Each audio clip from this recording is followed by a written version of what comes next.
pabagsakin man ng kalaban.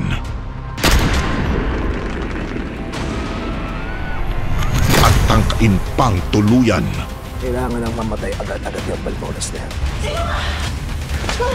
Sino ka? Ginagawa kita!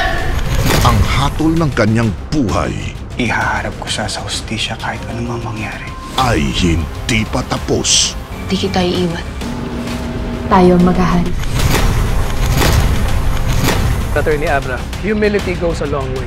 Kung ano man ang mangyari pagkatapos nito, nasa sayo na yan. Judge, tumising na kayo. Makita natin sa kanila ang bagsik mo. Babalik na siya. What's going on? Brado!